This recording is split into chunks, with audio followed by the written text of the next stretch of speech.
ईमान वालों ज्यादा गुमान करने से बचो। ए ईमान वालों ज्यादा गुमान करने से बचो। गुमान करना कुछ भी सोचना किसी के भी मुतालिक, इसकी लिमिट्स हैं और खास तौर पर मोमिनीन के लिए किस तरह से सोचे। ऐसा नहीं है कि तुम अपनी अकल के पर्दों को या अपने दिमाग के घोड़े को दौड़ाते रहो, जो चाहे मन में आए जिसके बारे में सब सोचते रहो। कुरान ने तो इस पर पाबंदी लगाई, ऐ ईमान वालों ज्यादा गुमान करने से बचो। वला तजस्ससु, और किसी की टोह में मत लगे रहो। तजस्सुस किसको कहते हैं? जासूसी करना। कौन कहां जा रहा है, कहां से आ रहा है, इसके घर में कितने लोग हैं, किस वक्त इनके घर में क्या क्या होता है, तुम्हें उसके बारे में अल्लाह ने हुक्म नहीं दिया। लेकिन भाइयों की टोह में लगे रहना बहुत बड़ा गुनाह है, गुनाह कबीरा में। वला यग़्तब बअदुकुम बअदा, और आयत का तीसरा हिस्सा है, और अपने भाइयों की गैर मौजूदगी में उनकी गीबत ना करो, उनके खिलाफ बातें ना करो। और रब ताला फरमाता, क्या तुम में से कोई ये पसंद करता है कि अपने मरे हुए भाई का गोश्त खाए? जो गीबत करता है गोया कि वो अपने मरे हुए भाई का कच्चा गोश्त खाता है। और गीबत के मुतालिक बहुत सारे लोगों को ऐसा लगता है, अरे मैं तो पीठ पीछे क्या सामने मुंह पे भी यही बोल सकता हूं। ये बातें जो कहते हैं, गीबत का मतलब ये नहीं है कि सिर्फ पीठ के पीछे बोलना, मुंह के सामने भी ऐसी चीज बोलना जो उसको बुरी लगे, वो गीबत, वो भी हराम है। ये तीन चीजें इस आयत के अंदर है। एक बदगुमानी करना, दूसरे जासूसी करना, और तीसरे गीबत करना। इसके ऊपर अगर मैं गुफ्तगू करूं बहुत तवील हो जाएगा, लेकिन ये पूरे मुआशरे के लिए जहर हिलाल है, जहर कातिल है। यहां से सोसाइटियां टूट जाती हैं, रिश्ते खत्म होने लगते हैं। बदगुमानी करना, शक करना, ये एक उसी की किस्म है। ज़न इसको अरबी में कहा गया है गुमान, यानी किसी के मुतालिक गुमान करना। देखें, दुनिया में जो चीज दिख रही है जरूरी नहीं है कि वो वैसी ही हो। हर चमकने वाली चीज हीरा नहीं होती, और हर काली दिखने वाली चीज कोयला भी नहीं होती।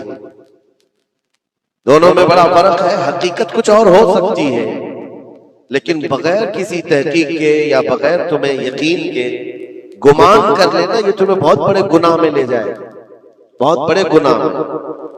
अब गुमान की किस्में भी मैं आपको बताऊंगा, उससे कबल मैं आपको बताऊं सैयदना जुनैद बगदादी रज़ी अल्लाह ताला अन्हु, जो सैयदुत ताइफा है, वलियों के सरदार, अपने जमाने के कुतुब, घर में बैठे हुए थे। बड़े आप घर से भी मालदार थे, बहुत सारे लोग अपनी जरूरत लेकर के आते थे। दोपहर का वक्त था, एक मांगने वाला आपके दरवाजे पर आया।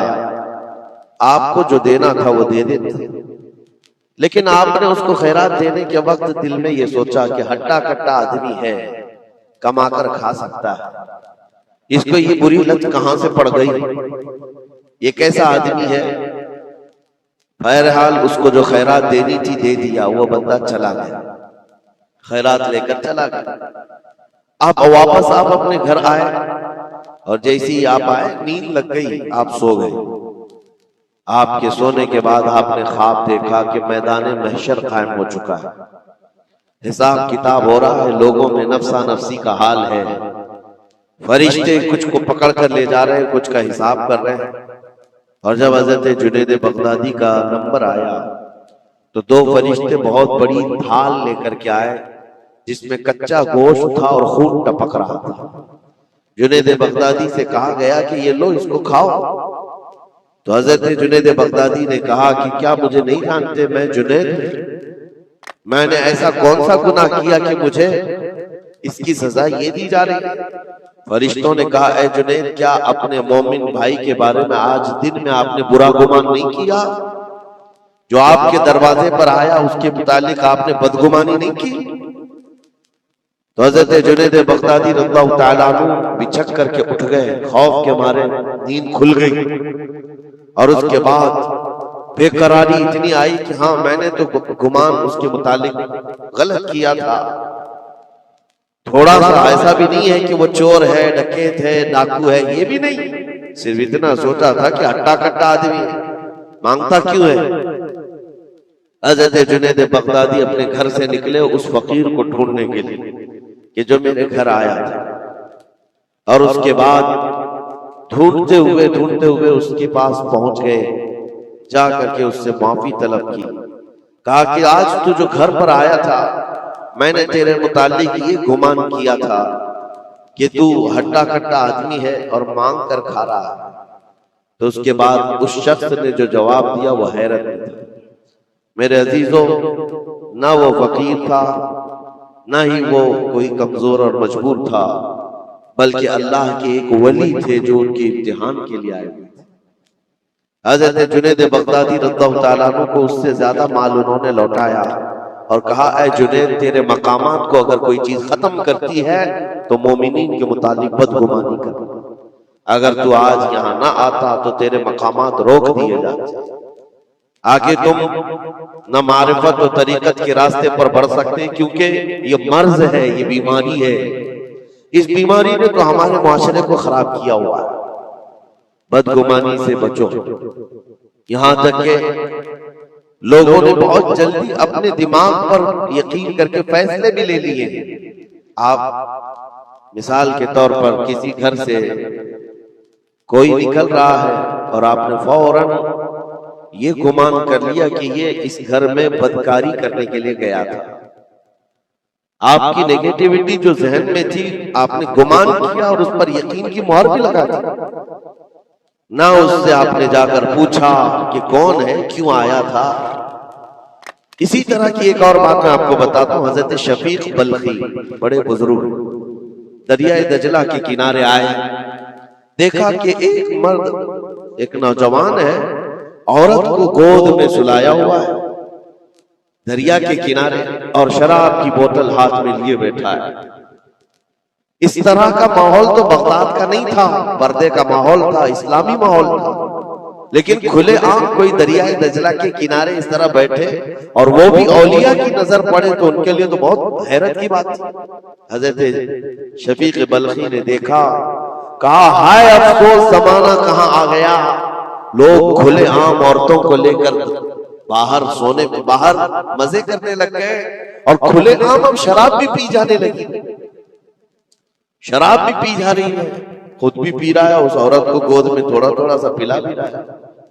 हजरत शफीक बल्खी ने कहा कि बहुत सख्त हालात हो गए बगदाद में, इतनी अय्याशियां मैं पहली मर्तबा देख रहा हूं। इसी असना में एक कश्ती दरिया दजला में हिचकोले खाती हुई आ रही थी और उस कश्ती का बैलेंस बिगड़ा हुआ था, वो आगे बढ़ नहीं पा रही थी।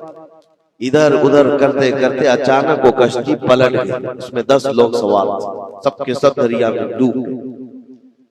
ये जो नौजवान किनारे पर बैठा था, उस औरत को जो गोद में लिए बैठा था, औरत को उठाया और उसको साइड किया, भागता हुआ गया दरिया के पास, यूं हाथ डालता था, एक आदमी को निकालता था और बाहर करता, ना उसके पांव पानी में डूबते थे। यूं समझ ले कि जैसे दरिया में कोई खड़ा है और अपने हाथ डाल डाल करके निकाल रहा है। 9 आदमियों को उसने अपने हाथों से दरिया से निकाला और बाहर किया और उसके बाद एक आदमी बच गया था। इस नौजवान ने हजरत शफीक बल्खी की तरफ देखा जो वहीं खड़े थे, कहा, क्या है शफीक बल्खी, मेरे बारे में बहुत कुछ तुमने सोचा दिल में, 9 तो मैंने निकाल दिया, एक आप निकाल दिया। ये जो जान बचाया है मैंने, और रब तबारक व तआला ने फरमाया जिसने किसी एक की जान बचाई उसने पूरी कायनात की जान बचाई, पूरी दुनिया की जान बचाई। मैंने तो 9 को बचाया, आप एक बचाओ। आपने फरमाया इस सिलसिले में बाद में बात करेंगे, पहले उस आदमी को बचा लो, उस आदमी को बचा लो, मैं तुमसे इल्तिजा करता हूं।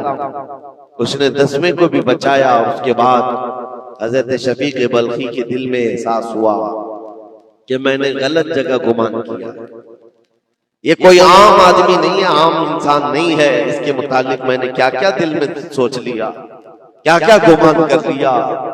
तो आपकी आंखों में आंसू आ गए और कहा कि मुझसे बड़ी खता हो गई, मुझे माफ करें। लेकिन आपको अल्लाह ने ये ताकत दी है कि आप दरिया पर खड़े होकर इंसानों को बचा तो रहे हैं, लेकिन ये क्या है जो किनारे पर बैठ करके खुलेआम हो रहा है? किनारे दरिया के बैठकर ये खुलेआम क्या हो रहा है? उस नौजवान ने कहा, शफीक बल्खी, ये भी मैं बताता हूं, वो गोद में पड़ी हुई औरत कोई आम औरत नहीं, मेरी माजूर माँ है, बीमार है, और उसको दरिया के किनारे लाने का हकीमों ने हुक्म दिया। और मेरे हाथ में जो बोतल है ये दवा की बोतल है, उसको हर आधे घंटे पर पिलाया जाए। मैं भी पीता हूं और मेरी माँ को पिलाता हूं। सिर्फ इलाज की गर्ज से मैं यहां पर बैठा हुआ हूं। और आपने अपने दिमाग में क्या क्या सोच लिया कि बगदाद तबाह हो गया, अय्याश हो गया, नौजवान औरतों को लेकर आके बैठने लग गए, शराब पीने लग गए। मेरे अजीजों, ये बहुत बड़े वली कामिल की बात कर रहा हूं, हज़रत शफीक बल्खी। लेकिन उनको खता का एहसास होता तो वो रोते, गिड़गिड़ाते और तौबा भी करते। हमारे तो हालात ऐसे हैं कि हमने तो बिल्डिंगें बना ली अपने गुमान पर, इमारतें बना ली फलां के मुतालिक, ऐसे ऐसे मामलात हैं, और उसी पर हम इमारतें बनाना शुरू कर देते हैं, जबकि हमारे पास यकीन के लिए एक दलील भी नहीं होती। मेरे अजीजों, बदगुमानी से बचने के लिए कुरान कहता है, या अय्युहल्लज़ीना आमनू इज्तनिबू कसीरम मिनज़्ज़न, ऐ ईमान वालों, ज्यादा गुमान करने से बचो, हराम है और कबीरा गुनाह है। यहां तक के फरमाया गया कि बदगुमानी करोगे मोमिनीन के मुताबिक, कल क़यामत के दिन फैसला होगा, और अगर तुम्हारा गुमान गलत निकला तो सारी नेकियां तुम्हारी उठाकर उस बंदे को दीजिए जिसके मुतालिक बदगुमानी किया था। और तुम नेकियों से अगर खाली थे तो ये मत समझना कि अब कुछ नहीं लिया जाएगा, बल्कि जिसके मुतालिक बदगुमानी किए थे उसके गुनाह उठाकर तुम्हारे ऊपर डाल दिया जाएगा। उसके हुकूक की पामाली है, हुकूकुल इबाद। इसलिए ये गुनाह ऐसा है, बल्कि एक मर्ज है जो लोगों के एतमाद को खत्म करता है, रिश्ते बिगड़ जाते हैं। मुझे याद है एक बात बहुत पहले की, हमारे जमाने तालिब इल्म, मैंने तकरीबन 8-10 साल देखा, दो गहरे दोस्त थे, बहुत गहरे दोस्त, एक साथ खाते थे, एक साथ जाते थे, मशहूर थी दोस्ती। और इत्तेफाक ऐसा हुआ कि एक महफिल में बैठे हुए थे, एक दोस्त जो है वो मुझसे बात कर रहा था, और उसका जो दूसरा दोस्त है वो दूर बैठा हुआ है। अब इस दोस्त ने मुझे कान में कुछ बात की, मैंने देखकर हंसा, वो भी मुझे देखकर हंसा, बात कुछ और ही थी। सामने वाले को ऐसा लगा कि हम उसके मुतालिक प्लानिंग कर रहे हैं, और उसको ये लगा कि हम उसके मुतालिक कुछ बुरी बातें कर रहे हैं, जबकि ना उसके नाम का मसला था, ना टॉपिक था, कुछ नहीं था। बस उस बंदे ने इस बदगुमानी की वजह से 10 साल तक बातचीत छोड़ दी।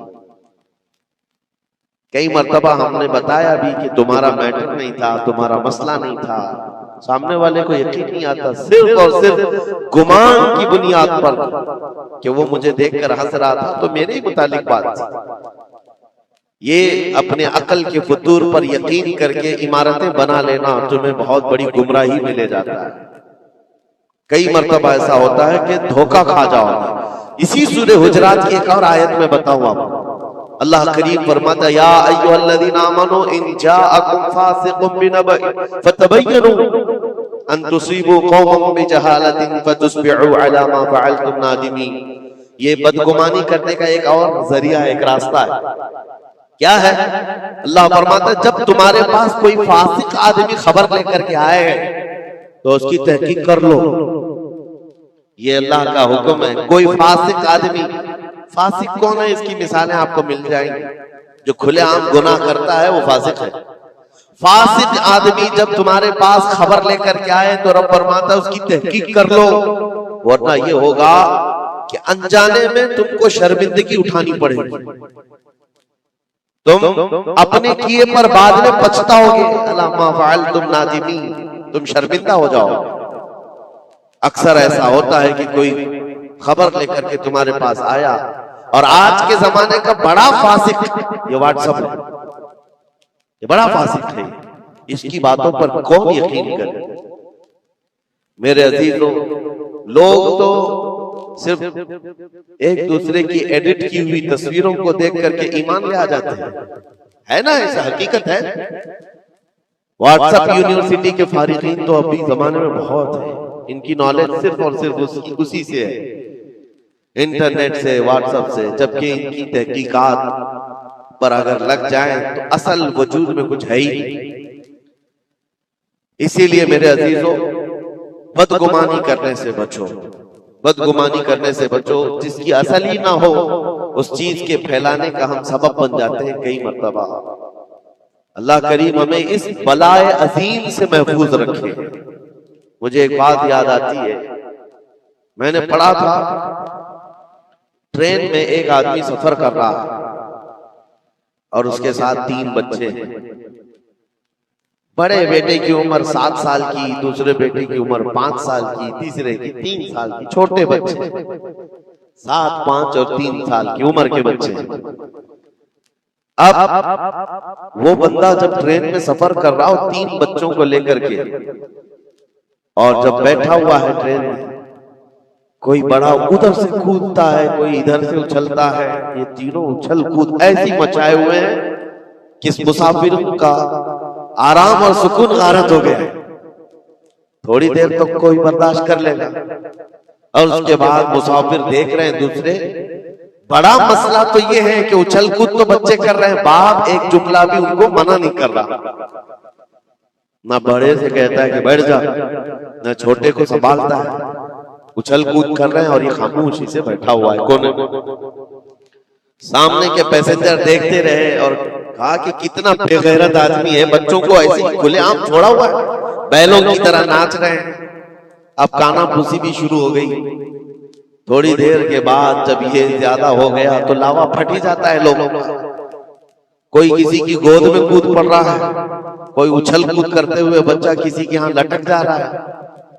1 घंटा तमाशा हुआ तो उसके बाद लोगों के सब्र का दामन छूट गया, बोलना शुरू कर दिया। और सबने मिलकर के जब उसको कोसना शुरू किया, भाई साहब आपके बच्चे हैं? उसने कहा मेरे बच्चे हैं।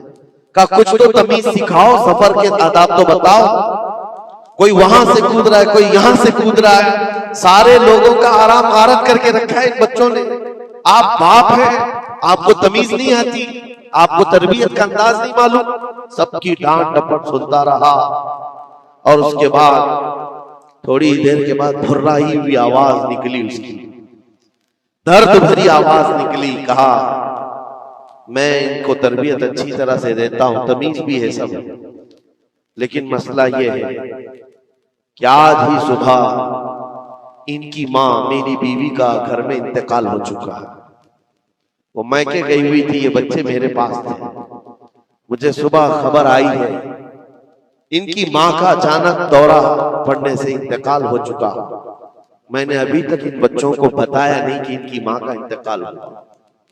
ये जितना उछल कूद कर रहे हैं, खेल रहे हैं, अभी घर पहुंचेंगे तो इनकी सारी खुशियां खत्म हो जाएंगी। ये अपनी माँ की मुर्दा लाश को देखेंगे तो सारा उछल कूद चला जाएगा। बस मैं इसलिए इनको इतनी देर के लिए छोड़ा था कि जितनी देर खुशी मना सके मना ले, फिर जिंदगी भर इनको मां को खोने का एहसास तो सताता ही रहेगा। बस इतना जुमला उसका निकला तो हिचकियां बंद गई। जो बगल में मौजूद मुसाफिर थे सबकी आंखों में आंसू आ गए। अब कोई बच्चे को उठाता चूमता था, कोई उसको गोद में उठा रहा है। बच्चों को खबर नहीं है कि इनकी मां का इंतकाल हुआ है और ये बंदा उनको सफर पर ले जा रहा है। लेकिन थोड़ी ही देर के लिए दूसरे मुसाफिरों ने क्या क्या बदगुमानियां कर ली। मेरे अजीजों, किसकी जिंदगी में क्या चल रहा है आपको खबर नहीं है। कई लोगों की जिंदगियों में समंदर मौजें मार रहा है और आप उसे देख करके न जाने बेगैरत समझ लेते, कभी उसको बदतमीज समझ लेते। ये बदगुमानियां हैं जो बंदे को यहां तक ले आती।